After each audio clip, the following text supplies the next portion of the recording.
Terima kasih banyak eh, atas eh, waktu dan untuk menyempatkan hadir di kegiatan ICMI, yaitu ICMI Jerman Bicara, Building Intellectual Communication for Research, Innovation, and Technology Advancement.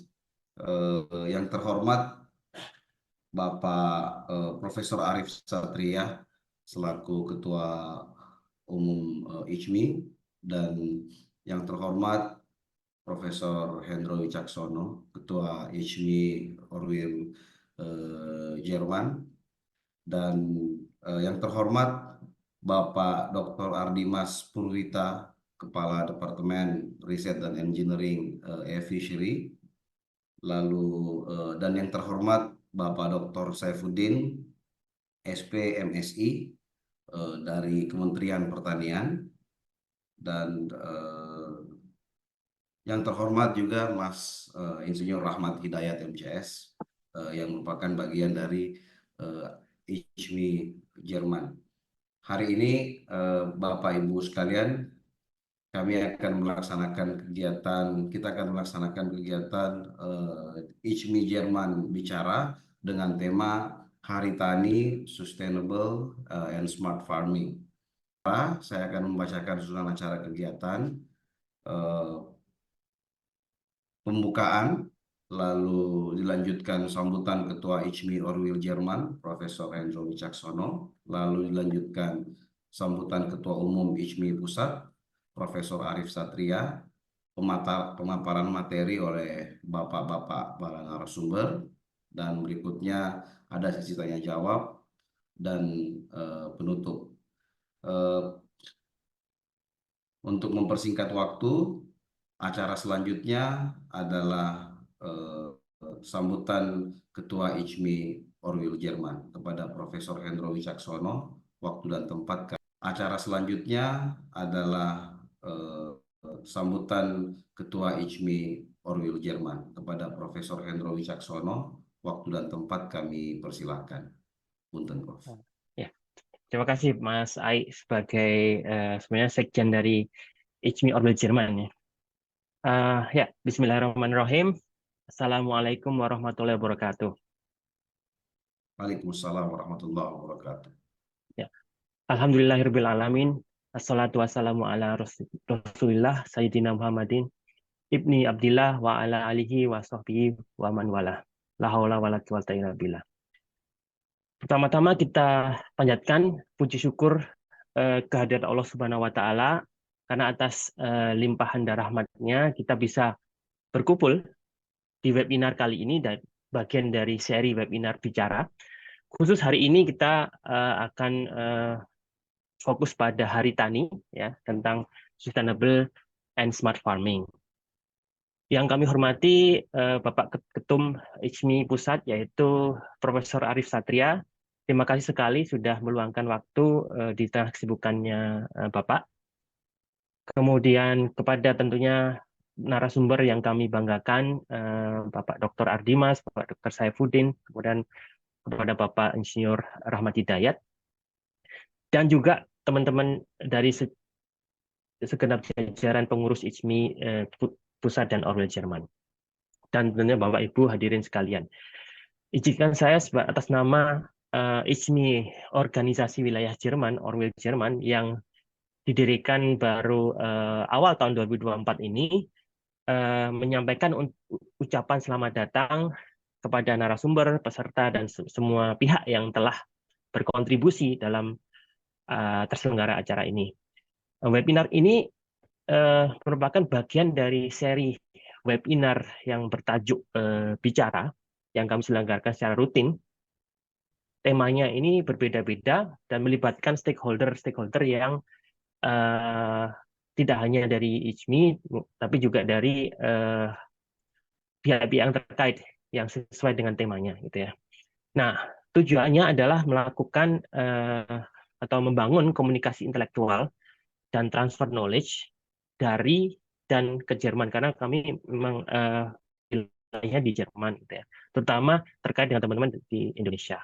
Dan fokusnya adalah mengembangkan keilmuan, inovasi, dan teknologi khususnya di antara cendekiawan Muslim sedunia. Nah, khusus hari ini kita menyoroti sektor pertanian, sebagaimana kita ketahui bahwa Hari Tani Nasional yang kita peringati setiap tanggal 24 September, jadi beberapa hari lagi, adalah momen bersejarah untuk merefleksikan perjuangan para petani yang dari sejak lama itu menjadi tulang punggung perekonomian bangsa Indonesia, gitu ya. Nah, sebagai umat Muslim kita juga diajarkan untuk senantiasa menjaga amanah bahwa bumi ini harus dimakmurkan, ya, dalam arti pengelolaan sumber daya alam, kemudian dan juga yang berkelanjutan, ya, sustainable. Oleh karena itu tema yang kita angkat hari ini yaitu sustainable and smart farming sangat relevan dalam menghadapi tantangan global seperti perubahan iklim, peningkatan populasi, kebutuhan pangan yang sangat mendesak, dan tentunya perkembangan teknologi yang di satu sisi ini menjadi akselerator, ya, untuk atau sarana untuk mencapai tujuan, di sisi lain bisa jadi menjadi hal yang bermudarat, gitu. Nah, Bapak Ibu sekalian, teknologi dan inovasi termasuk di sini AI, IoT, Internet of Things, ya, big data dan lain-lain itu sangat penting untuk kita manfaatkan untuk meningkatkan produktivitas dan efisiensi pertanian. Jadi tidak hanya perluasan lahan, perluasan secara kuantitatif, juga kita perlu meningkatkan kualitas berdasarkan atau mengoptimalkan dengan menggunakan teknologi yang baru tadi.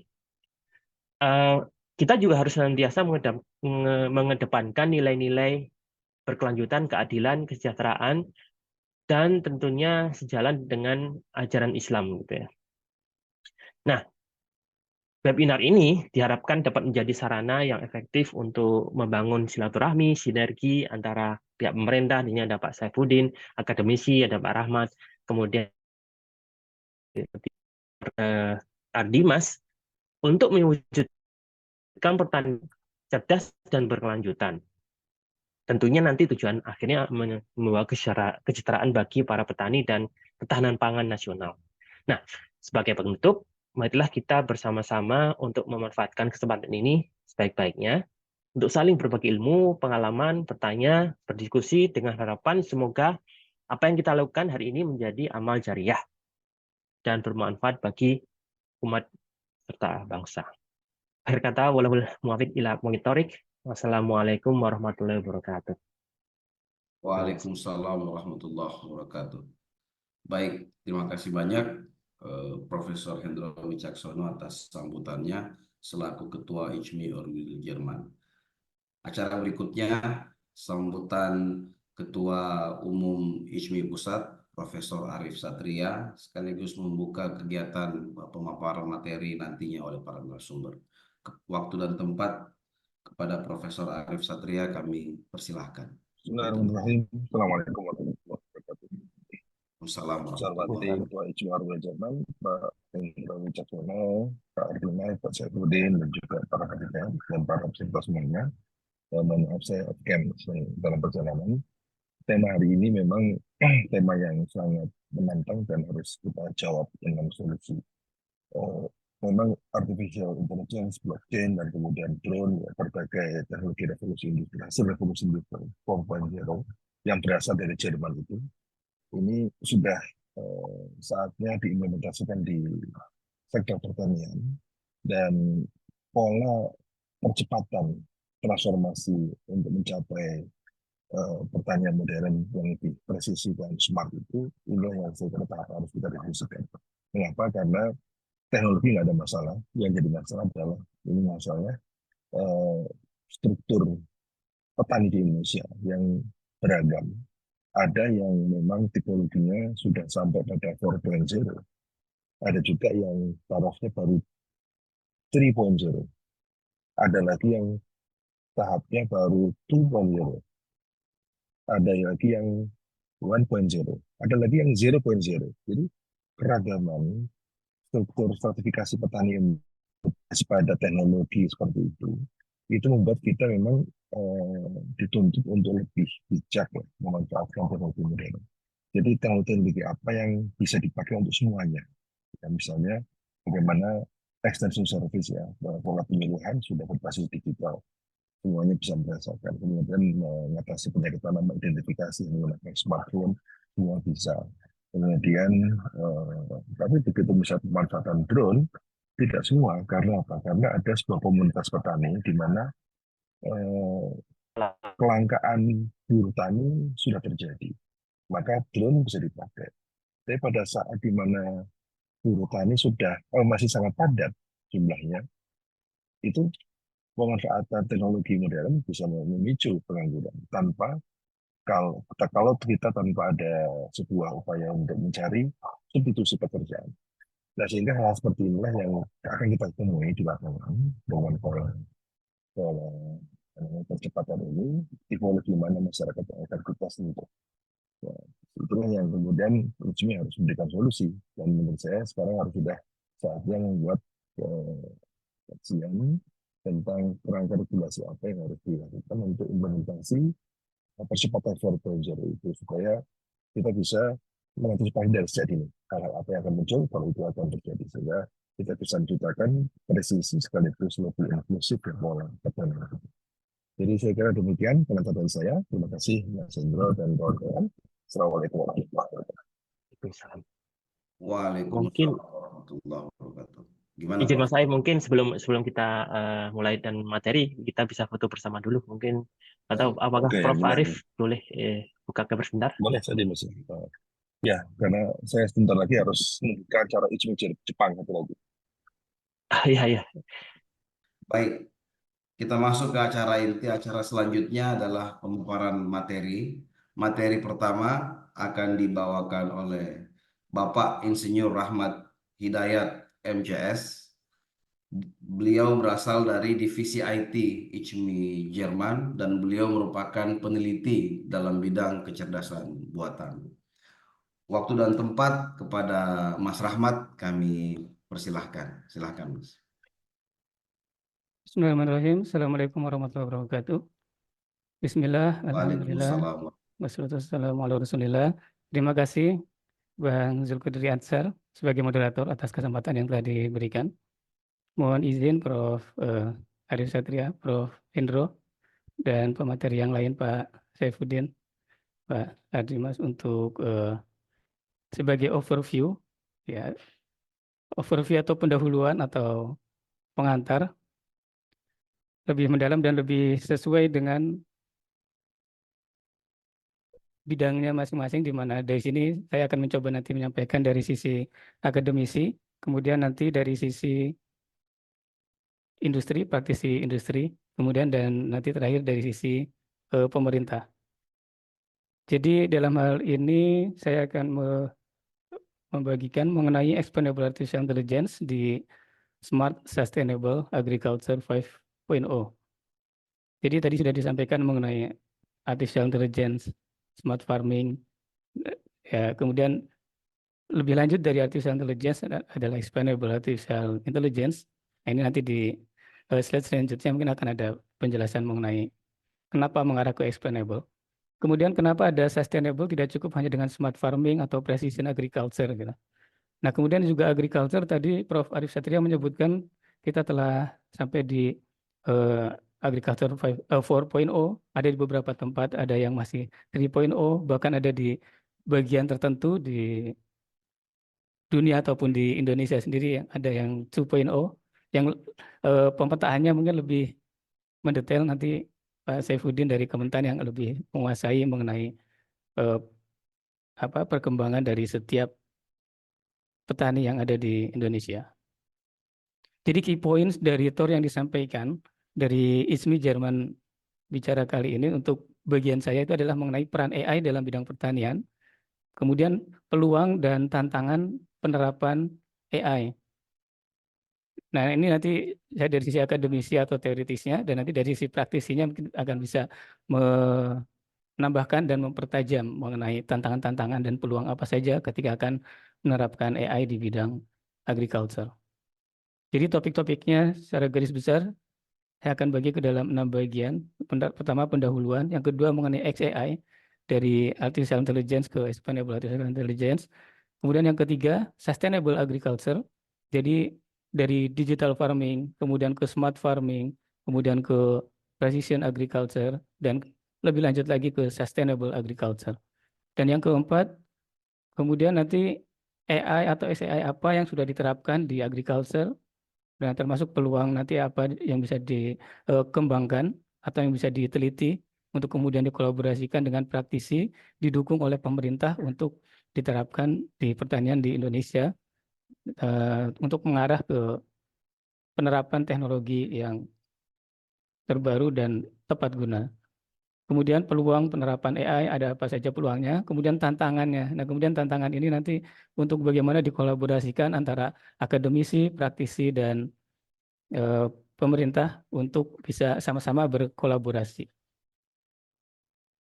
Baik, yang pertama, ini mungkin singkat karena tadi sudah disampaikan oleh Prof. Arif Satria atau oleh Prof. Hendro sebagai pembukaan mengenai pentingnya pertanian atau mengenai Hari Tani. Ya, jadi Presiden Soekarno ini ketika peletakan batu pertama pembangunan kampus IPB. Jadi dulu Fakultas Pertaniannya UI tahun 1952. Nah, ketika melakukan peletakan batu pertama, Presiden Soekarno menyampaikan poin yang cukup penting, yaitu mengenai pertanian, di mana mengenai pertanian ini adalah soal hidup atau mati suatu bangsa. Jadi betapa pentingnya pertanian ini, gitu. Nah, kemudian juga pada saat itu Presiden Soekarno sudah menyampaikan pertanyaan yang sepertinya sampai saat ini juga masih relevan, gitu. Cukupkah persediaan makanan rakyat kita di kemudian hari? Nah, kemudian bagaimana caranya menambah persediaan makanan rakyat itu? Terutama sekarang kita menghadapi problem-problem, ya kita lihat lebih lanjut problem-problemnya. Ada climate change, kemudian ada natural resource yang terbatas, kemudian ada nah ini nanti di tantangan-tantangan pertanian. Ya. Nah, Presiden Soekarno juga bukan kata petaninya, tetapi menjabarkan atau memanjangkan petani itu sebagai akronim dari Penyangga Tatanan Negara Indonesia. Tetapi kata tani sendiri, kalau tidak salah dari bahasa Sanskerta, tani yang artinya tanahnya yang ditanami. Gitu. Nah, jadi pada 24 September ini ditetapkan berdasarkan keputusan Presiden tahun 63 ini sebagai Hari Tani, yang tujuannya tadi telah disampaikan di awal oleh Prof. Hendro untuk mengapresiasi petani sebagai tulang punggung perekonomian, kemudian juga sebagai pahlawan yang kalau kita ingat, kalau kita masih kecil itu ada lagu dari TVRI mengenai Pak Tani. Mungkin sebagian yang generasi-generasi setelah TVRI mungkin tidak familiar dengan lagu Pak Tani. Dari mana makanan ada di meja makan. Nah, itu dari terima kasih Bapak Tani, terima kasih Ibu Tani. Jasa Anda sungguh mulia. Ya, kurang lebih seperti itu lirik yang masih saya ingat mengenai lagu petani. Dan juga nelayan juga. Pak nelayan tak gentar dalam dermanya. Demi kita yang membutuhkan pangan gitu. Nah, itu dulu lagu yang masih cukup terngiang mengenai pentingnya pertanian dan jasa petani. Sehingga Hari Tani itu memang perlu untuk kita senantiasa internalisasi semangatnya. Ini tantangan-tantangan di bidang pertanian, jumlah penduduk terus bertambah, sementara sumber daya alam itu terbatas, terjadi perubahan iklim, lahan pertanian menyusut, dan kemudian terjadi volatilitas pasar, terjadi konversi lahan dan conversion dari lahan pertanian menjadi infrastruktur atau perumahan atau pabrik atau dan yang lainnya. Oke. Kemudian mengenai SAI. Kita telah cukup familiar dengan artificial intelligence. Nah, tetapi ketika kita melihat adopsi dari teknologi AI atau kecerdasan buatan atau teknologi-teknologi modern, ketika diterapkan di banyak bidang, salah satunya adalah pertanian, ternyata tingkat adopsinya tidak sebanyak yang diprediksikan sebelumnya. Nah, salah satu hasil analisa atau penelitian kenapa adopsi teknologi AI dalam hal ini tidak tidak berkembang sebagaimana yang diprediksikan. Salah satunya adalah karena adanya salah satu karakteristik dari AI yaitu black box, di mana output dari AI, output dari machine learning itu tidak cukup memberikan penjelasan bagi pengguna, dan sehingga tidak membuat pengguna itu menjadi percaya atau yakin akan output yang dihasilkan. Nah, sehingga untuk itulah muncul ini istilah explainable AI, atau istilah lainnya adalah interpretable AI. Jadi artificial intelligence yang dapat dijelaskan atau yang dapat membuat penggunanya itu menjadi jelas mengenai kenapa outputnya seperti itu. Sebelumnya kita mengenal ada parameter akurasi, ada parameter presisi, ya, ada parameter error dan lain sebagainya gitu. Tetapi itu tidak cukup untuk membuat user akhirnya mengerti, memahami, percaya, yakin, dan akhirnya menggunakan dan menerapkan metode AI tersebut gitu. Nah, jadi secara garis besar definisi mengenai XAI atau Explainable Artificial Intelligence atau Interpretable Artificial Intelligence atau Interpretable Machine Learning, ada beberapa istilah. Ada trustable, ada understandable. Nah, itu kurang lebihnya adalah bagaimana kita bisa menambahkan explainability ke dalam workflow machine learning atau AI atau Artificial Intelligence. Jadi dari algoritma yang sudah ada, ada beberapa bentuk, nanti ada ante-hoc, ada post-hoc, tergantung klasifikasi atau taksonominya gitu.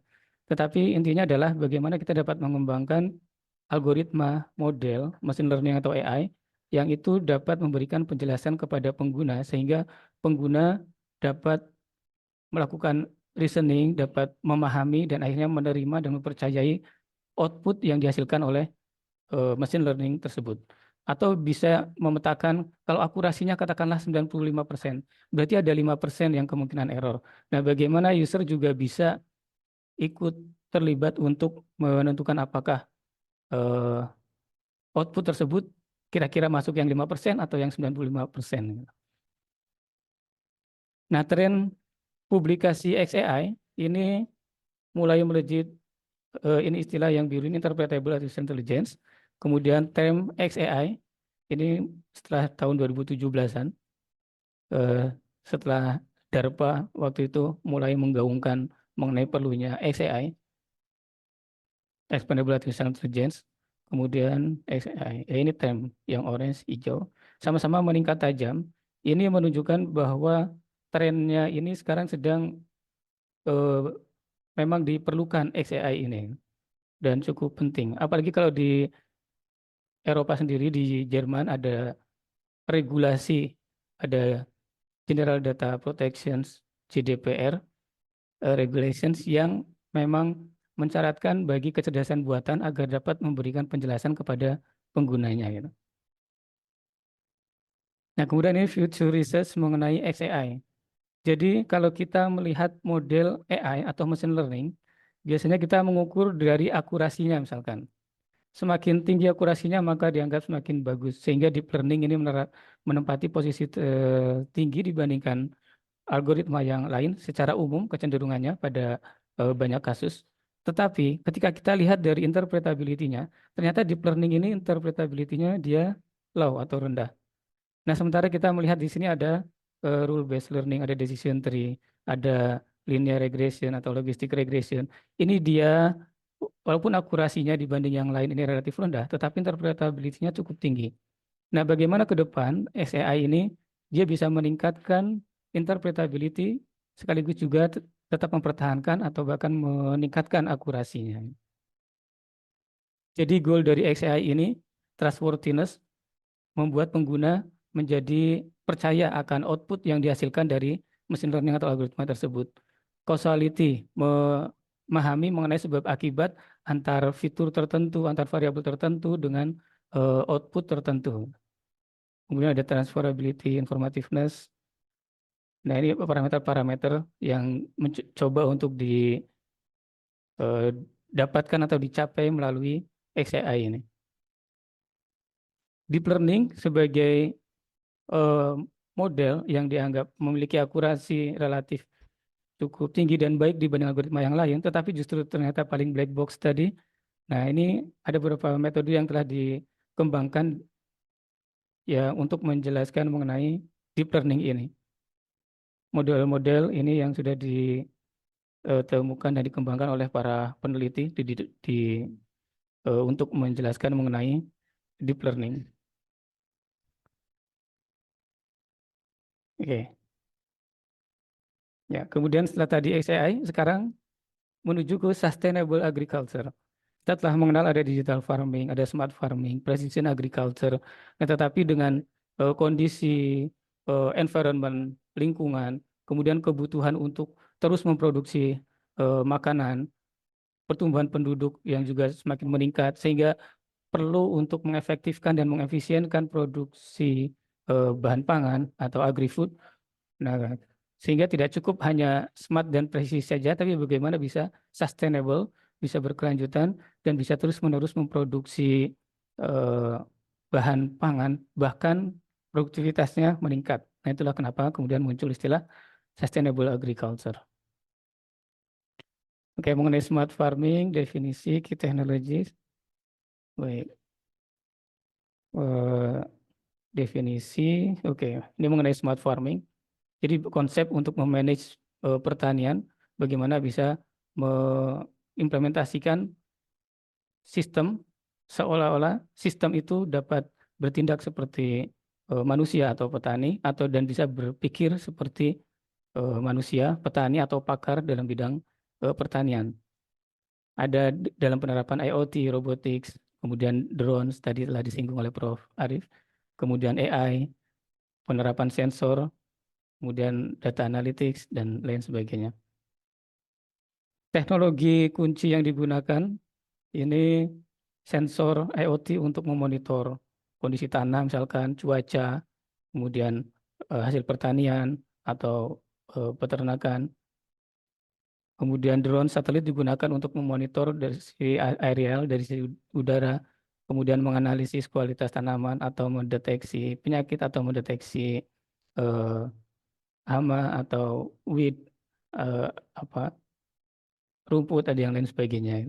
Kemudian robotics dan otomasi. Oke. Mohon maaf, Bang Zulkifli Ansar, moderator, masih berapa menit lagi ya? Oke, mungkin saya sekitar izin 3 menit lagi, Bang. Baik, silakan. Ya. Oke, dipercepat untuk sekitar 3 menit. Ini contoh aplikasi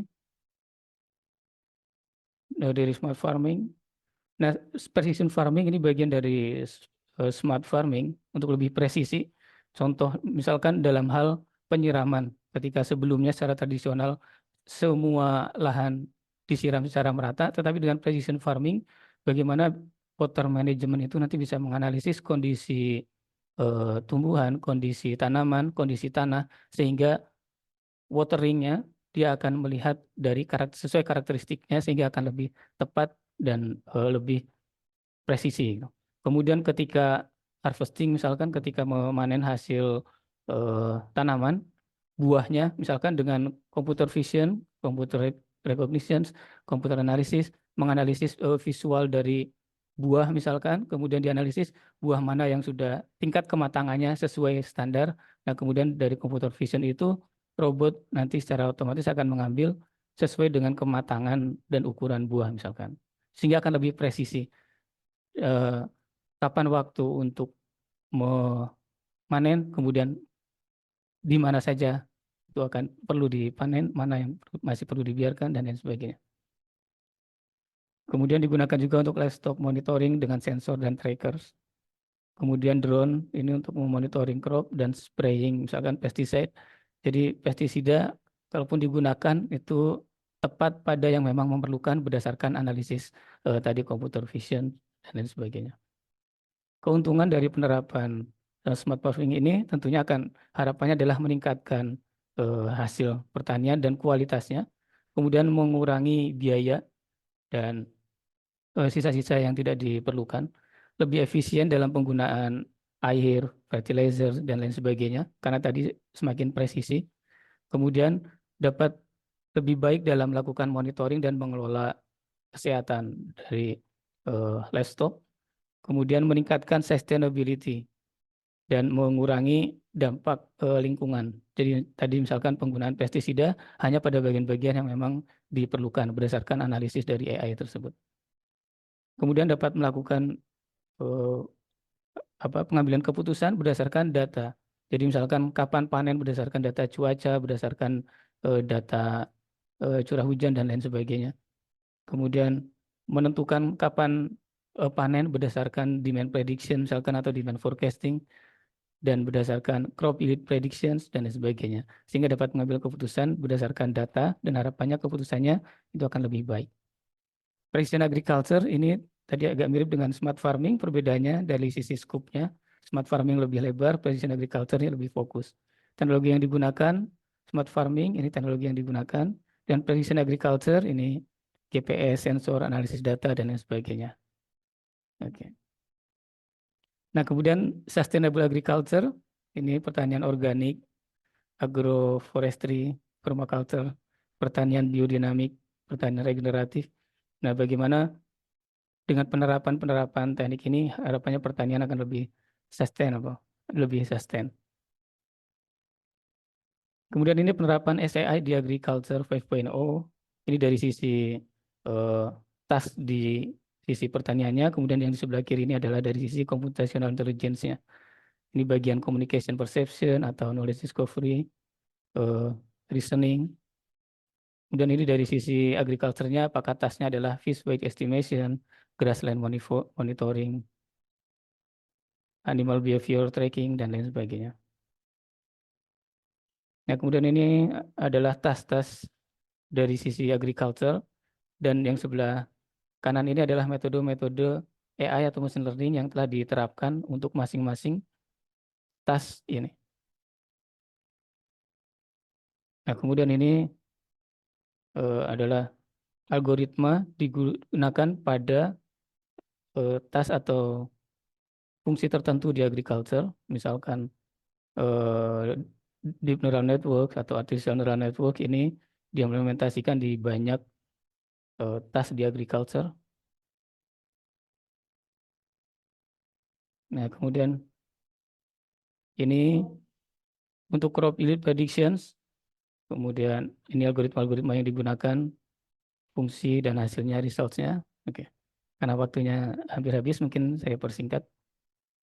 Jadi tadi pada crop yield predictions, kemudian pada disease detection, mendeteksi penyakit. Ini algoritma-algoritma yang bisa digunakan dan dikembangkan. Kemudian with detections, ini masih relatif artificial intelligence secara umum. Nanti bisa kita kembangkan untuk menerapkan yang lebih explainable. Gitu.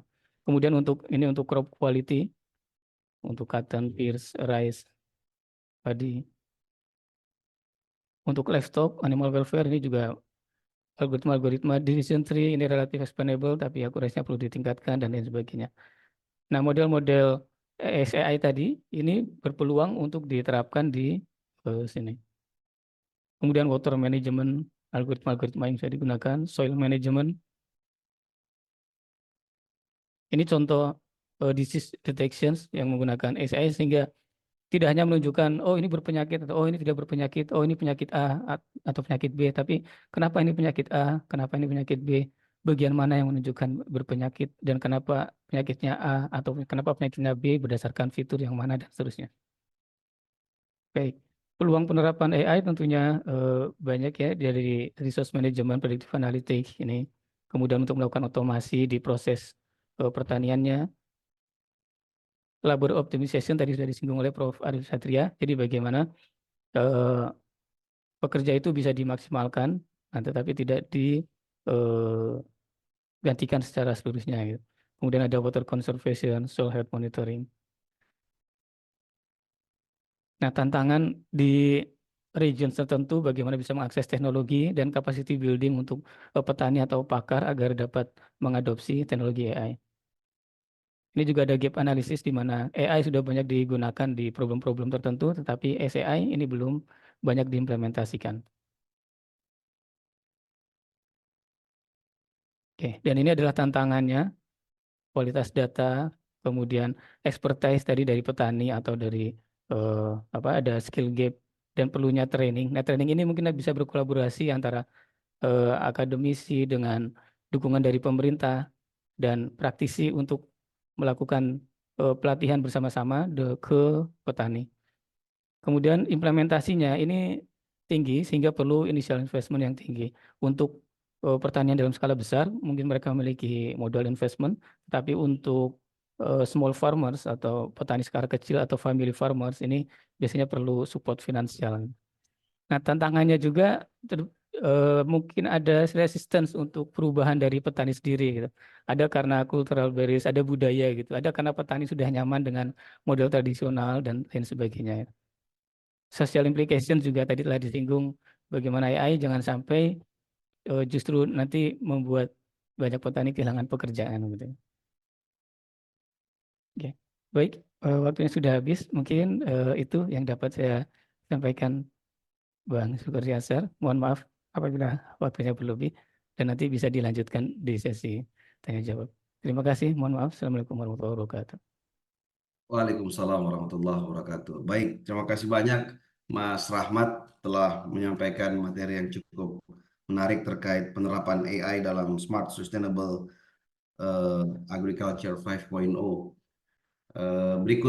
Materi berikutnya, eh, materi kedua, Bapak Dr. Ardimas Purwita, Kepala Departemen Riset dan Engineering Fishery. Sebelumnya saya izin memperkenalkan Pak Ardimas. Pak Ardimas saat ini menjabat sebagai Kepala Departemen Riset dan Engineering di Fishery, sebuah startup teknologi yang berfokus pada budidaya ikan dan udang. Sebelum bergabung dengan Fishery, beliau pernah bekerja di perusahaan teknologi di Inggris, di mana beliau berhasil memperoleh satu paten di Amerika Serikat dan mendapatkan penghargaan sebagai kontributor utama dalam pengembangan salah satu standar teknologi 6G. Beliau juga memiliki pengalaman bekerja di lembaga riset di Jepang, di mana beliau terlibat dalam proyek internasional terkait teknologi telekomunikasi masa depan.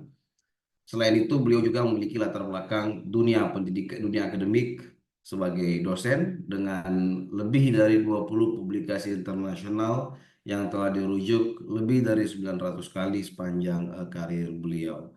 Ini pencapaian yang luar biasa, eh, Pak Ardimas. Untuk mempersingkat waktu, kami persilahkan Bapak Dr. Ardimas Purwita, Kepala Departemen Riset dan Engineering Fishery. Waktu dan tempat kami persilahkan, Pak. Oke, selamat pagi atau selamat siang. Assalamualaikum warahmatullahi wabarakatuh. Waalaikumsalam warahmatullahi wabarakatuh. Terima kasih Mas Zul Kadri ya sebagai moderator memperkenalkan saya dan teman-teman dari IKMI ya, Mas Hendro ya. IKMI itu apa Mas? ICMI, ICMI. Ikatan Cendekiawan Muslim Indonesia. ICMI. Alhamdulillah. Ya, Yang dulu bisa. ini. Ya, terima kasih. Pak Habibie ini Terima kasih salah satu teman-teman ini. pendirinya. Ya, teman-teman pengurus ICMI sudah mengundang saya. Ntar saya coba share screen ya, udah kelihatan ya. Oke, kok. Udah kelihatan ya layar saya. Udah kelihatan. 15 menit dari sekarang ya. Oke, jadi saya ingin perkenalkan dulu nih. Saya mewakili Fishery. Jadi Fishery itu kan aquaculture teknologi startup di Indonesia ya. Lini bisnis utamanya ada di budidaya ikan dan udang. Sudah berusia 11 tahun lebih tepatnya. Mungkin dari visinya dulu mungkin ya, apa itu visinya Fishery. Jadi Fishery itu ingin memajukan kegiatan budidaya atau aquaculture sebagai salah satu sumber protein hewani di dunia gitu ya. Jadi lingkup aktivitasnya e-fishery itu terdiri dari 3 aktivitas berikut gitu ya. Pertama, gimana kita ya tadi itu apa namanya, to feed the world through aquaculture.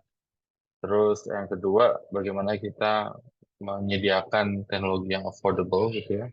Yang ketiga, bagaimana kita mengenable digital ekonomi yang inklusif. Oke, milestone kita berdiri di tahun 2013 gitu ya.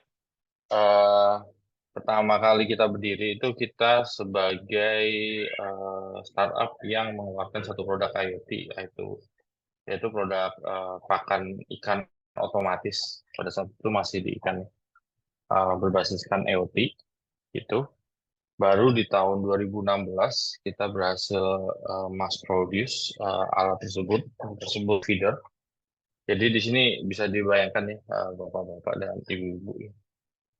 Ada gap 3 tahun nih, dari 2013 sampai 2016 bagaimana kita mencoba mengedukasi pembudidaya untuk menggunakan teknologi IoT.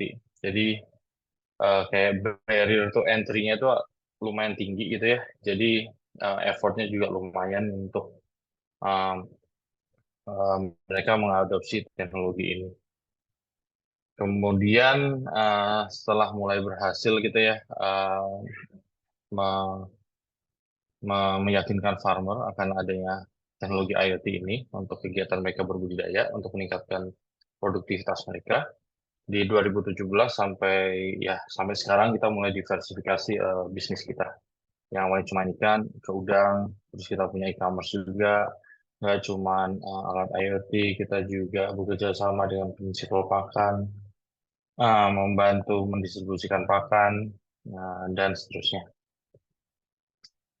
Oke, sampai pada tahun ini gitu ya, kita itu ingin mencoba menghubungkan gitu ya value chain dari apa namanya aquaculture industry di Indonesia, dari hulu ke hilir, dari upstream ke downstream gitu kan, dari feed principle sampai ke ekspor gitu. Itu cita-citanya. Dan cita-cita masa depannya ya bagaimana ketika ini sudah terhubung gitu ya hulu ke hilir, mereka di bawah payung koperasi gitu ya, koperasi multi pihak, sehingga bisa mengenable digital ekonomi yang inklusif. Nah, ini menjawab 3 core purpose dari fishery tadi sendiri kan.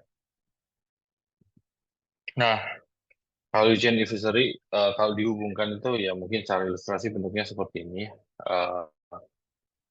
Mungkin dari apa namanya, dari hulunya itu dari penyedia benih kita coba salurkan ke farmer gitu ya, lalu dari apa namanya penyedia pakan kita juga menerapkan beberapa teknologi digital gitu ya untuk menyalurkan pakan itu ke farmer, dan juga dari segi financing gitu ya, karena tidak dapat dipungkiri bahwa salah satu masalah terbesar pembudidaya itu adalah masalah modal gitu kan.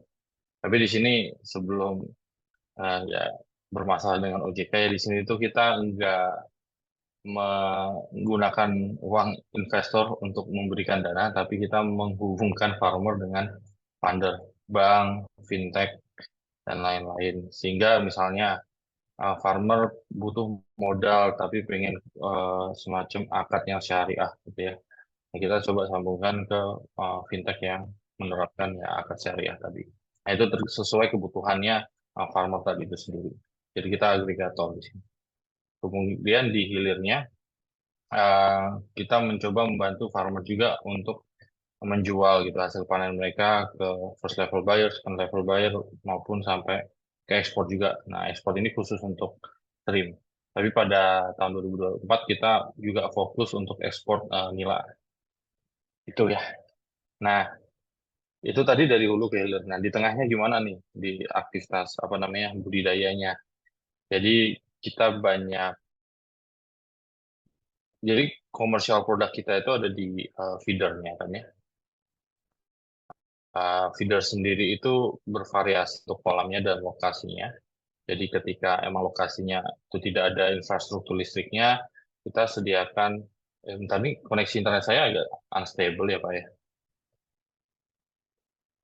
Aman kok, aman, Aman ya. aman Pak. Nanti tolong diinfoin ya Mas.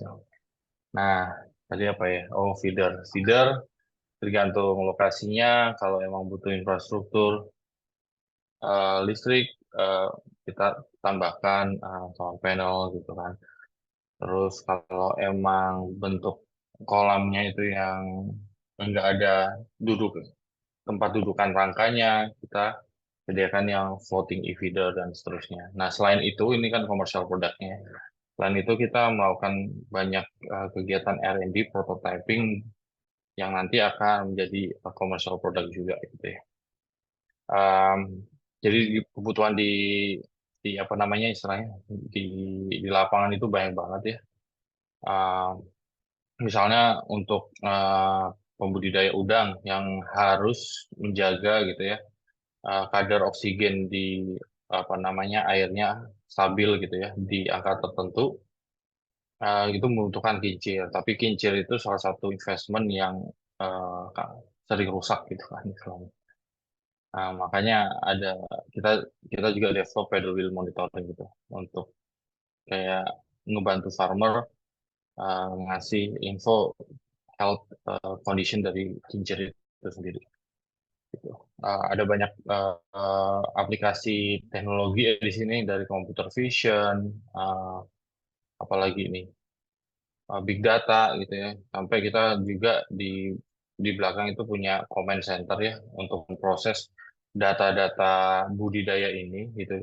Sehingga kita bisa develop intelligent services seperti harvest prediction, stream disease prevention, uh, farm gate apa price prediction dan seterusnya gitu ya.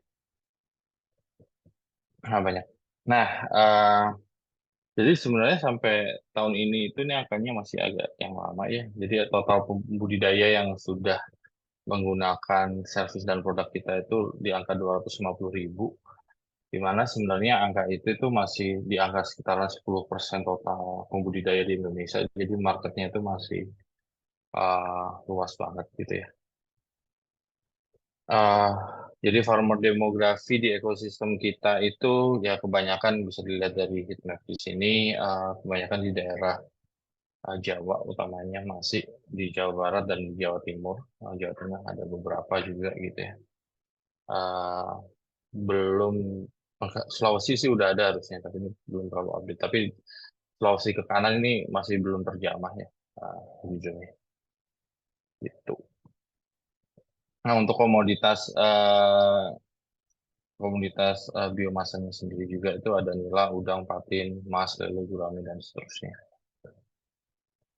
Oke, nah ini kurang lebih kayak gitu ya perkenalan industri-nya. Nah trennya dulu nih, tren apa namanya industri aquaculture ya. Jadi ini saya mau meng-highlight bagian ini kalau jadi Bapak Menteri sendiri Pak Trenggono itu mengatakan bahwa tingkat kesejahteraan pembudidaya di Indonesia itu masih rendah berdasarkan indeks NTPI yang nilai tukar pembudidaya ikan ini semacam indikator kesejahteraan farmer di Indonesia. Ini masih tahap miskin. Lalu di saat yang bersamaan mungkin semuanya juga udah pada aware bahwa ya tingkat undernourishment itu juga diprediksi akan terus meningkat gitu ya, stunting dan seterusnya. Lalu populasi juga naik gitu. Di saat yang bersamaan kebutuhan atau demand untuk animal protein itu juga tinggi 70% gitu. Tapi untuk kegiatan budidaya sendiri, jadi kan budidaya itu bentuk yang ya secara teori ya harusnya kalau dilakukan secara best practice lebih sustainable dibanding perikanan tangkap gitu kan. Uh, Ya dilihat di sini trennya itu naik ya untuk budidaya apa namanya kegiatan budidaya dibandingkan kegiatan perikanan tangkap gitu terus naik trennya. Lalu bentar, ini tuh sudah lama nggak pakai Zoom ya. Jadi ada kotak yang mengganggu. Saya coba singkirkan dulu. Nah, apa nih? Konsumsi produksi perikanan. Jadi antusiasme masyarakat itu untuk mengkonsumsi produk perikanan juga semakin naik gitu. Dari 49%, nanti diprediksi di tahun 2030 jadi 62%. Dari sisi ESG-nya ya, jadi kalau dibandingkan produk-produk lain gitu ya, unggas dan lain-lain gitu, ikan itu secara carbon footprint-nya jauh lebih efisien gitu, dan tingkat conversion rasio pakan terhadap gram atau kilogram proteinnya itu juga paling tinggi gitu ya dibanding yang lain. Nah, jadi kalau challenge-nya di Indonesia itu sendiri, kalau dibagi beberapa kategori, ada ini kan gambar root cause analysis ya. Jadi ada beberapa kategori dari segi teknologi, pasar, SDM, dan infrastruktur. Ya, mungkin kalau di sini kebanyakan orang teknologi, jadi masalahnya itu yang bisa dibantu ya, dan yang bisa dibantu teknologi itu ya keterbatasan benih berkualitas dan seterusnya gitu ya. Masalah penyakit, nah ini masalah penyakit ini masalah utama sih sebenarnya di udang gitu ya. Oke, nah kan tadi udah dijabarkan ya sebelumnya bahwa ada yang namanya teknologi XAI gitu. Tapi menurut saya waktu itu berbagai pengalaman aja ya. Waktu itu wah seru nih bisa mengadopsi teknologi-teknologi canggih gitu kan ke farmer. Nah, tapi ketika join Evisery gitu ya dan mengetahui data-data ini, wah agak susah nih ya memperkenalkan teknologi-teknologi yang canggih-canggih ini ke farmer. Jadi beberapa metode yang dipakai Evisery gitu ya, learning dari 4 tahun memperkenalkan teknologi IoT itu, kita tuh menggunakan cara-cara yang seperti ini. Cukup simpel, tapi cukup on point gitu. Nah, pertama kita make sure dulu mereka itu uh, merasa penting nggak sih untuk mengadopsi teknologi digital gitu ya. Nah, survei singkat sih ya hampir 80% ke atas ya 90% ini mengatakan sangat penting, penting dan sangat penting gitu. Lalu dari orang-orang tadi itu kita coba kategorikan ya, klasifikasikan bentuk tas atau kegiatan menggunakan teknologi gitu ya. Ya kalau penggunaan teknologinya kurang dari 3 langkah gitu ya, itu tasnya kita kategorikan sebagai tas yang sederhana. Kalau lebih dari itu yang kompleks gitu ya. Contohnya kalau e-commerce itu kan banyak banget tasnya ya. Kalau yang cuman WhatsApp itu sederhana gitu. Nah, dari populasi yang tadi itu ternyata farmer di Indonesia itu banyak yang level 1 nih, hampir 50% gitu. Jadi mereka baru bisa melakukan tas-tas yang sederhana. Gitu. Jadi untuk tas-tas yang agak kompleks mereka agak kesulitan gitu ya. Jadi di sini bisa dilihat hanya 24%. Jadi yang mampu melakukan tas yang agak kompleks. Nah, ini juga data riset yang lain juga ya. Kita banyak melakukan market research. Ini kita coba nge-mapping antara digital literasi dan ambisi bisnisnya mereka gitu ya. Ini kalau nggak salah total sampelnya di angka ribuan farmer. Jadi bisa dilihat di sini angkanya sebenarnya cukup proporsional ya untuk mapping antara digital literasi dan bisnis ambisi. Nah, kemudian kemungkinan besar sih pasar e-fishery itu yang hijau ini ya, yang progresif pioneer, jadi yang digital literasinya tinggi dan ambisi bisnisnya juga cukup tinggi. Kalau nah di sini tuh semacam summary ya, apa sih faktor utama yang mempengaruhi penetrasi pembudidaya terhadap teknologi gitu ya. Ini mungkin nggak tahu nih, apakah berlaku di sektor pertanian juga gitu ya, atau hanya di budidaya. Yang pertama sih masalah utamanya itu lama siklus budidaya dan komoditasnya. Nah, jadi cukup lama ya di angka 4 bulanan sampai bisa 1 tahunan ya, tergantung komoditasnya juga gitu kan. Sehingga ya tadi itu istilahnya ya earnings-nya atau income-nya itu ya baru dapat agak lama. Makanya modal itu tadi penting juga gitu. Nah, ini tuh pengaruh juga terhadap teknologi, artinya gimana cara kita menjual teknologi ke farmer itu dengan proses budidaya mereka yang agak lama gitu. Kalau mereka kayak beli lepas di awal gitu kan, nah, mereka juga pikir-pikir, oh ini baru balik modal itu kayak setengah tahun lagi nih gitu kan. Jadi agak kadang-kadang agak hesitant untuk invest ke beberapa teknologi canggih yang mungkin cost-nya juga agak tinggi. Gitu. Pengaruhnya di situ sih. Lalu tingkat ketergantungan pada bandar ini ya tengkulak gitu atau ya mediator gitu.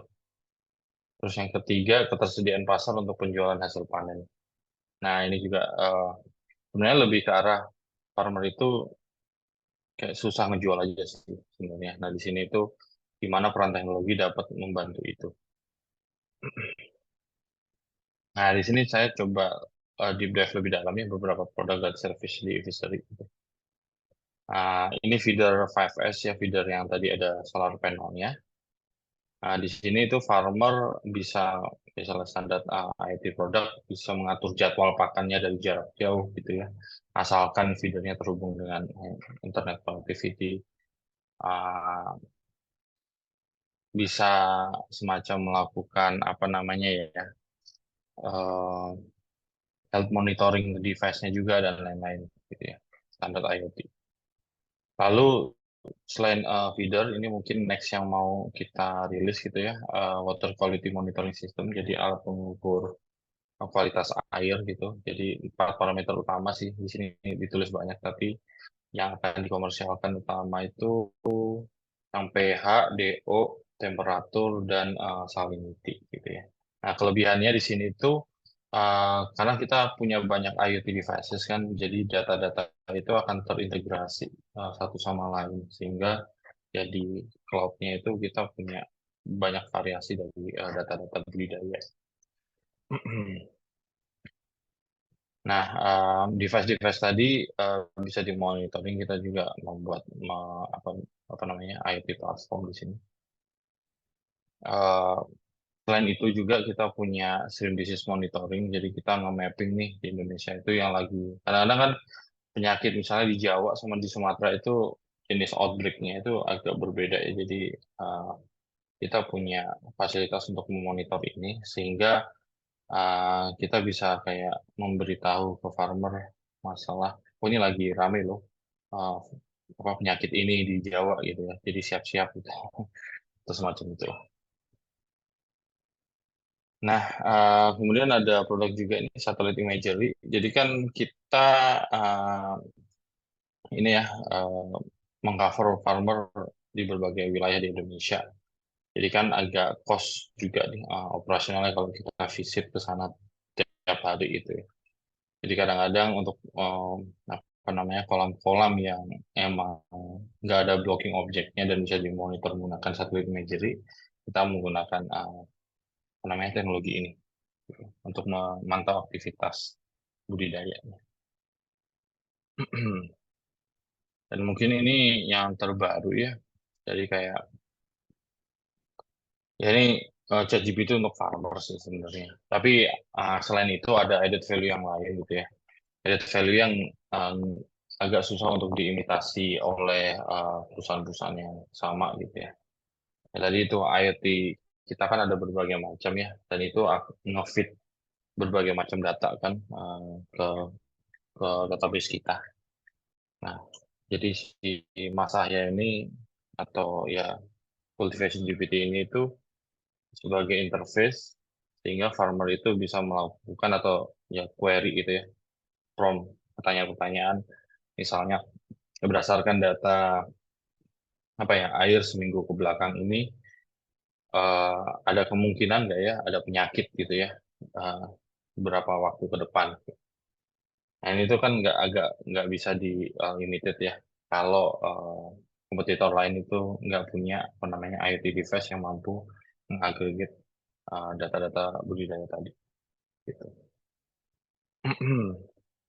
Lalu ada yang bentuknya service juga, nggak melulu tentang produk ya. Jadi Kampung Super Ecosystem Advisory atau KASEF di sini kita di satu wilayah gitu ya, kita ingin membuat semacam end-to-end closed loop environment yang menghubungkan antara mitra produksi pakan, mitra produksi benih, mitra produksi ikan gitu ya, dan lain-lain gitu ya, dalam satu ekosistem. Kemudian kita dampingi sehingga kualitas produksinya unggul dan mampu dijual ke buyers gitu. Ini service-service contohnya udah dirilis piloting di berbagai wilayah di Indonesia, di Jabar dan seterusnya gitu ya. Nah, ini udah mau selesai slide-nya. Jadi dari kegiatan-kegiatan kayak tadi itu ya secara ini ya, secara GDP di bidang aquaculture advisory di tahun 2022 itu udah berimpact ya 1,55% gitu. Nah, kurang lebih begitu ya Bapak dan Ibu, nanti sisanya mungkin bisa di sesi diskusi. Terima kasih. Saya kembalikan ke Mas Moderator. Terima kasih banyak Bapak Ardimas Purwita atas materi yang sangat bermanfaat, khususnya terkait perkenalan e-fishery yang ada di Indonesia. Baik, berikutnya materi selanjutnya kami akan mempersilahkan Bapak Dr. Saifuddin SPMSI dari Kementerian Pertanian. Sebelumnya saya izin memperkenalkan Bapak. Bapak Dr. Saifuddin merupakan Ketua Kelompok Substansi Data Non-Komoditas Pusat Data dan Sistem Informasi Pertanian atau Pusdatin di Sekretariat Jenderal Kementerian Pertanian Republik Indonesia. Beliau juga merupakan anggota Perhimpunan Ekonomi Pertanian Indonesia, Himperindo, dan merupakan bagian dari masyarakat pembenihan dan perbibitan Indonesia atau yang disingkat MPPI, dan juga beliau merupakan bagian dari Perhimpunan Agronomi Indonesia atau yang disingkat PRAGI. Selain itu, beliau merupakan kontributor di media online Kompasiana sejak tahun 2010 dan telah melahirkan tulisan artikel ilmiah populis di bidang pertanian sebanyak 1036 artikel dan jumlah jurnal internasional dengan 5 judul, proceeding 6 judul, dan sebanyak beberapa judul buku. Baik, kami untuk mempersingkat waktu, kami persilahkan kepada Bapak Dr. Saifuddin SPMSI untuk menyampaikan materinya. Waktu dan tempat kami persilahkan, Pak.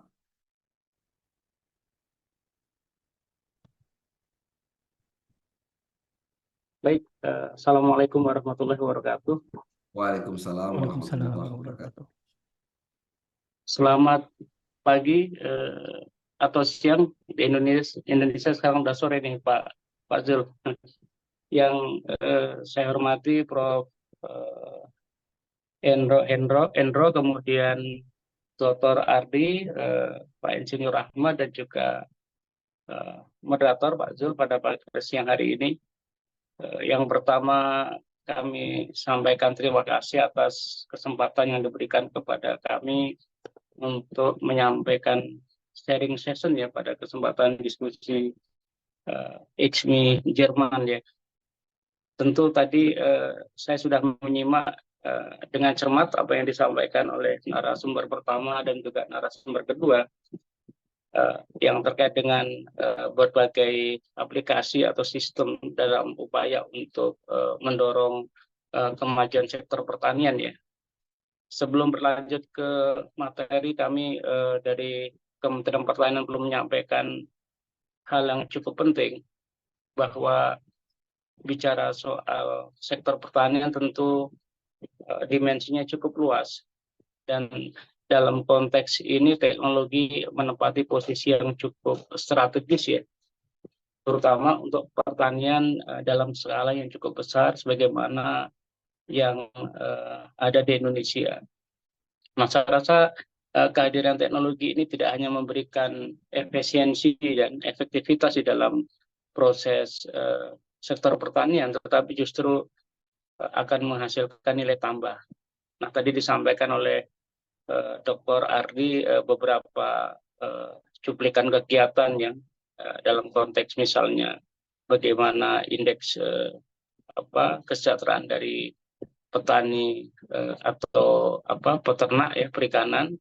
Kalau di konteks pertanian secara luas itu NTP ya atau NUTP begitu. Itu sebagai indikator untuk bisa menghitung tingkat kesejahteraan petani dari input yang diterima atau income yang terima itu berbanding dengan pengeluaran.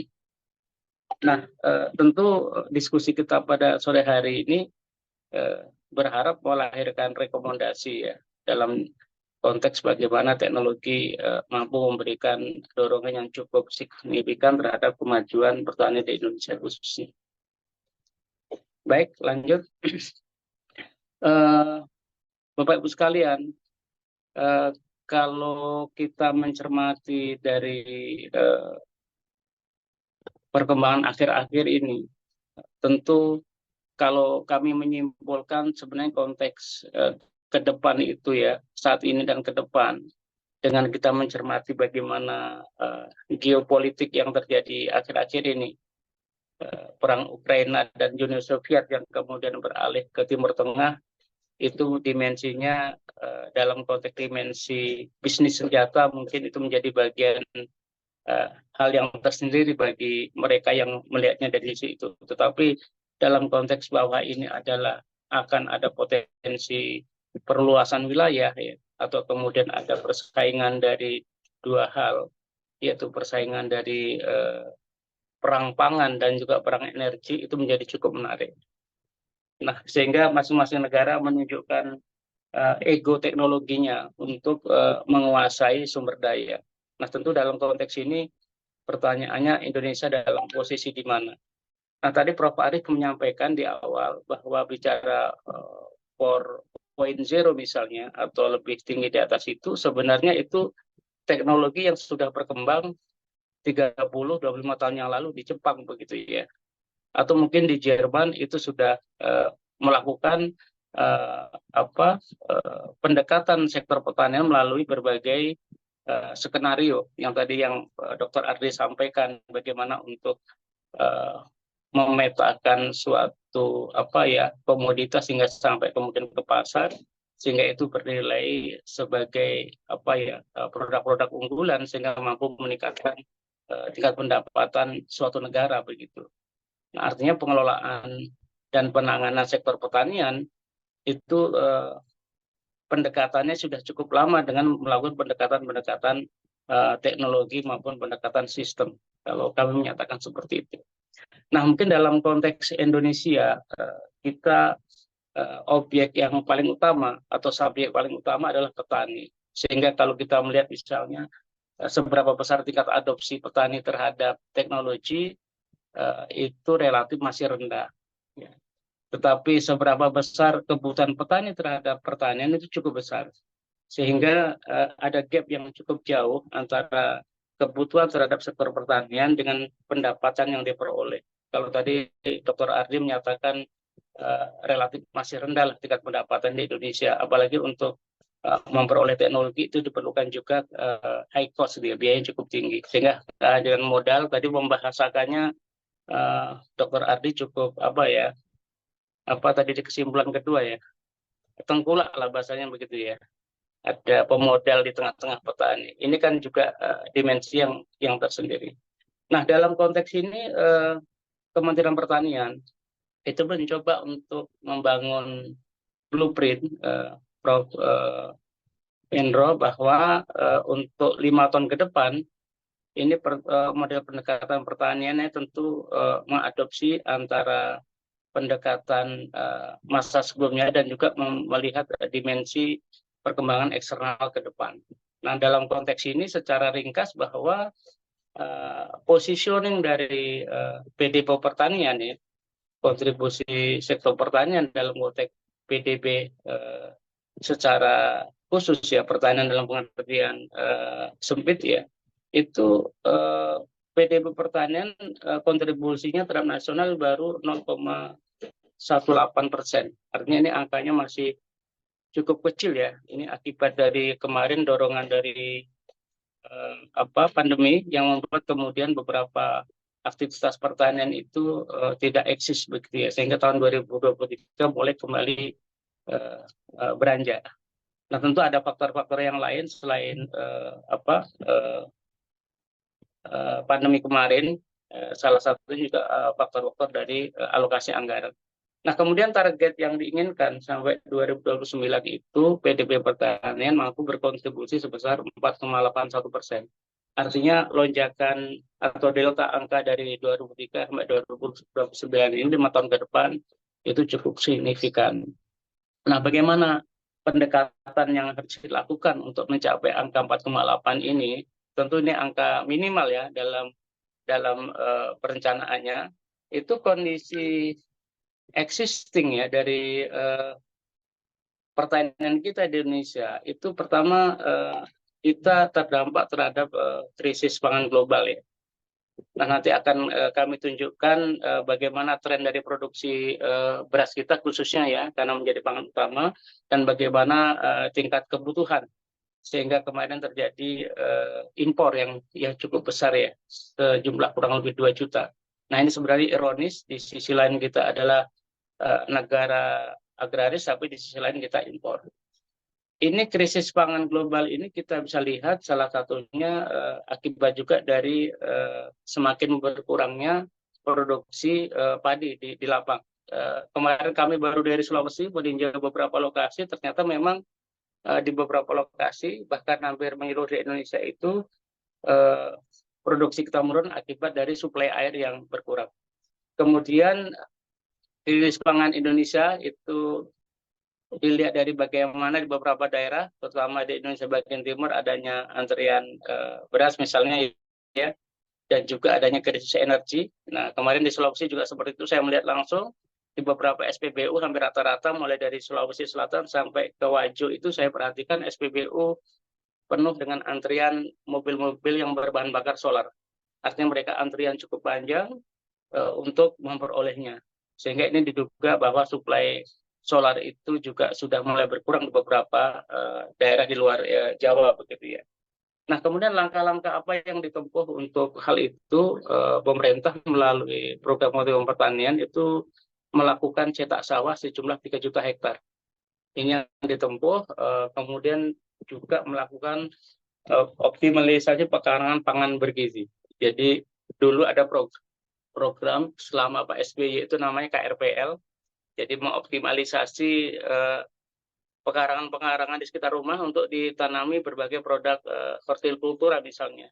Menanam padi, menanam cabai, menanam sayuran, bahkan menanam beberapa komoditas yang diperlukan untuk kebutuhan sehari-hari. Ini nanti juga akan menjadi program 5 tahun ke depan pemerintahan baru. Kemudian intensifikasi dan modernisasi pertanian.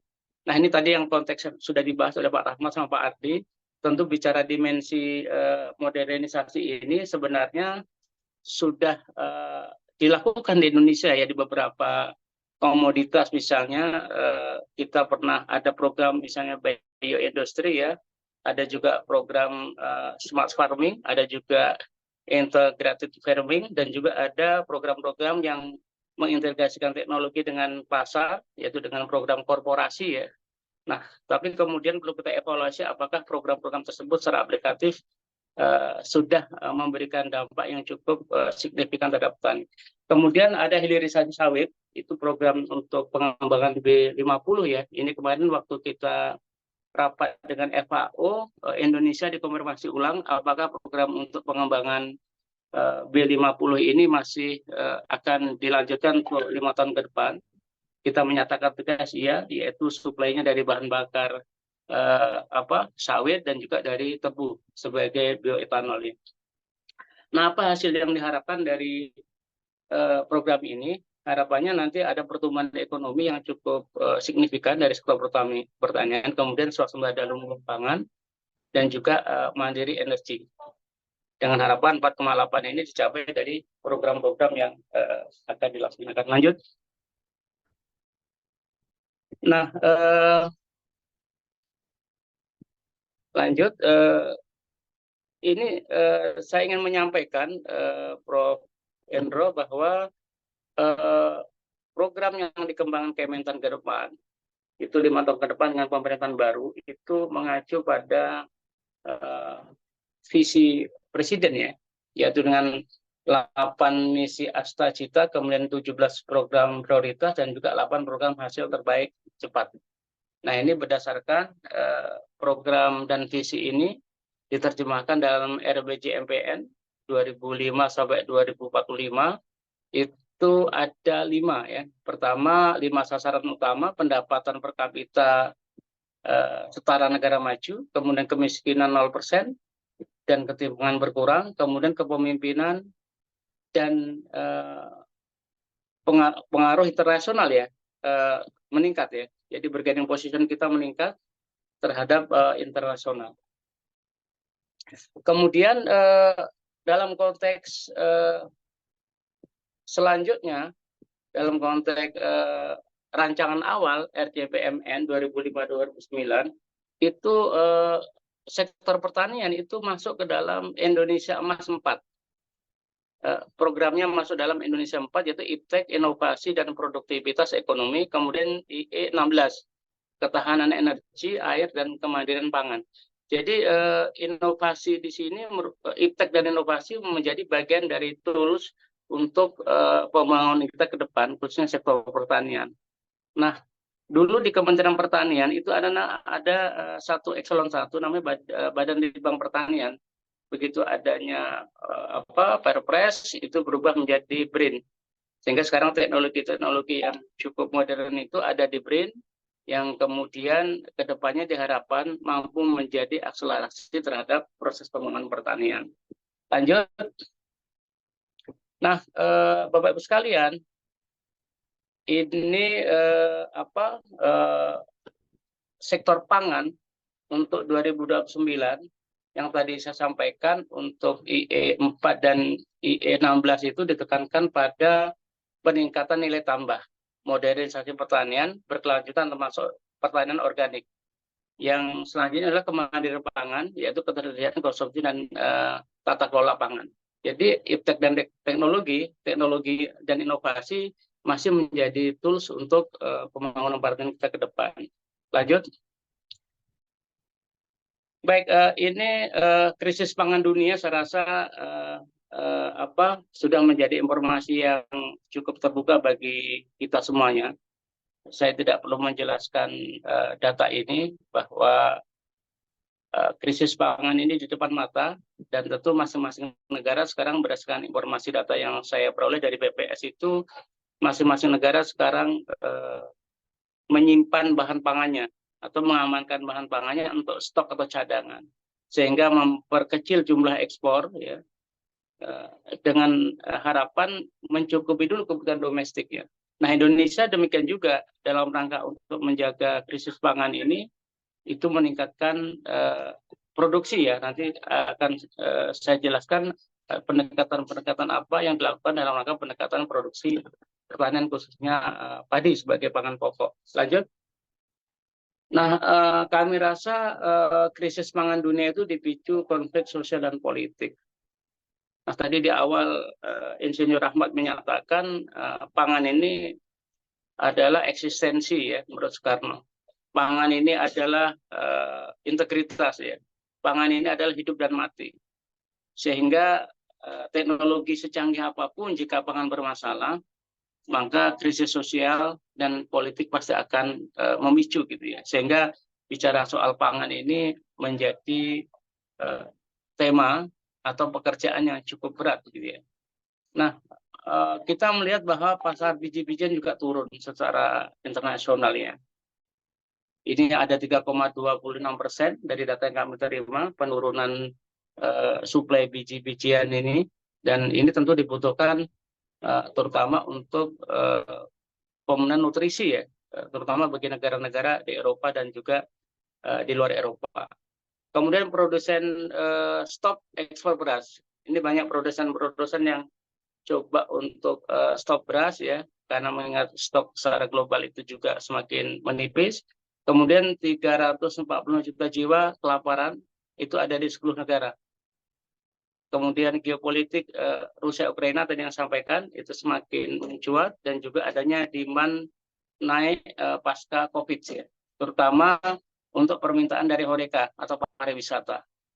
Jadi begitu sudah selesai Covid, sekarang pariwisata cukup meningkat sehingga permintaannya itu cukup kencang. Sementara kemarin tidak ada antisipasi yang cukup cepat bagaimana setelah krisis ini berakhir, sehingga ini mempengaruhi demand. Kemudian inflasi pangan juga cukup tinggi. Bapak Ibu sekalian, dulu kita melihat bahwa sumber inflasi itu diakibatkan oleh salah satu komoditas saja, misalnya itu adanya bawang merah, misalnya cabai. Ternyata sekarang beras itu juga menjadi sumber inflasi berdasarkan data BI. Padahal kita dulu tidak pernah mengenal inflasi itu bersumber dari beras. Artinya apa? Ini beras menjadi kebutuhan pokok dan juga permintaannya cukup tinggi. Kemudian El Nino itu juga naik. Jadi kalau melihat dari tren bagaimana yang disampaikan oleh BMKG bahwa El Nino ini memang dalam kondisi moderat ya, tetapi long time, jangka panjangnya bertambah dibanding tahun-tahun yang sebelumnya. Sehingga kami melihat di lapang sekarang dengan program Pak Menteri itu petani dibantu dengan program pompanisasi untuk mensuplai air itu dari sungai ke sawah, terutama untuk sawah yang tak ada hujan, bukan sawah irigasi begitu ya. Sehingga sawah tak ada hujan itu hanya mengharap dari hujan, dengan adanya bantuan pompa diajukan ke sana. Sehingga banyak teman-teman yang mengajukan sertifikasi dalam rangka untuk pengembangan pupuk, salah satunya pupuk pestisida maupun pupuk organik ataupun pupuk cair, dan juga produk-produk yang lain, terutama nanti yang terkait dengan berbasis ekspor dan impor begitu ya, beberapa komoditasnya. Nah, untuk perkembangannya secara nasional, saya perlu cek data kembali Pak. Kalau nanti memungkinkan bisa kontak saya jika itu akan ditindaklanjuti. Mungkin itu Mas Zul terkait beberapa hal, dan saya secara pribadi Prof. Hendro mengucapkan terima kasih ini.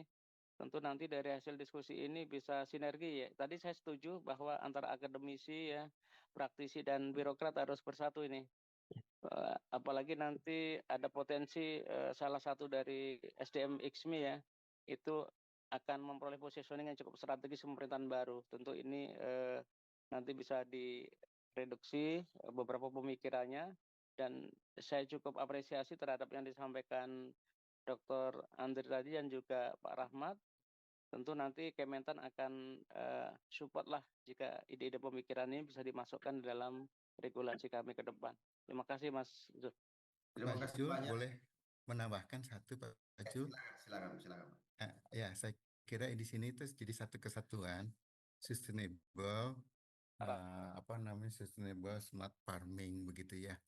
Di mana kita udah tahu di mana ada lahan-lahan yang rusak, di mana ada lahan-lahan yang pertanian organik yang harus diberi insentif begitu ya. Kemudian di mana ada lahan-lahan yang kering begitu. Nah, disitulah peranan daripada si smart farming itu menggunakan IoT gitu Pak. Jadi dari situ apa yang saya tahu itu pakai sensor atau apapun lah begitu ya. Tapi kita bisa mendetek, mungkin dari kementerian itu, oh ini yang mau pusok nih karena gejalanya sudah dari ada kekeringan, ada apa begitu, sehingga muncullah tindakan begitu ya, tindakan dari kementerian begitu ya. Jadi maksud saya itu dari mulai pertanian organik secara undang-undang itu ada insentif, ada juga yang tidak pupuk organik kalau mengambil lahan pertanian organik kena denda begitu. Nah, kemudian sekarang sudah ada regeneratif yang tadi sudah disampaikan. Itu harus diapresiasi begitu dalam bentuk dimudahkannya itu dalam bentuk mendeteksinya siapa yang dapat menerima, siapa yang dapat pembinaan begitu, itu lewat IoT gitu secara global. Kalau secara mikronya kan itu dari Pak Ardimas Advisory gitu ya, yang sudah menggunakan IoT gitu di dalam skala mikro. Nah, di dalam skala makronya ini masih ini menurut saya perlu diterapkan begitu. Itu aja sih, terima kasih. Baik, terima kasih Pak Saifuddin dan Pak Aep telah merespon jawaban yang telah diberikan. Bagaimana? Mungkin saya pikir ini sudah hampir sejam, Prof. Lewatnya. Apa kita buka sesi kedua atau kita cukupkan saja untuk diskusi kita hari ini, Prof. Hendro? Mungkin kita cukupkan aja karena di Indonesia mungkin sudah sore juga, sudah mau maghrib ya mungkin ya. Betul. Terus ya, ini mohon Bapak Ibu sekalian untuk mengisi form nanti. Tujuannya, salah satu tujuan dari webinar ini adalah untuk menjalin silaturahmi dan kemudian saling berkontak untuk kerjasama ke depan ya, seperti yang disampaikan oleh Pak Saifuddin tadi. Nanti akan kami share, kalau tidak Bapak Ibu tidak keberatan, kontaknya ke seluruh peserta sehingga nanti bisa saling follow up gitu ya, untuk saling bersinergi ke depannya gitu. Dan termasuk untuk sharing, nanti materinya akan kami share di alamat email yang Bapak Ibu masukkan ke form itu. Mungkin cukup butuh waktu 1 menit untuk mengisi form itu. Mungkin itu, Mas Aik. Silakan. Baik, terima kasih banyak Prof. Hendro. Berarti kalau memang waktu telah membatasi diskusi kita hari ini, maka kami mengaturkan banyak terima kasih kepada para narasumber. Ada Mas Rahmat, Pak Ardimas, ada Pak Saifuddin, dan ada Pak Aep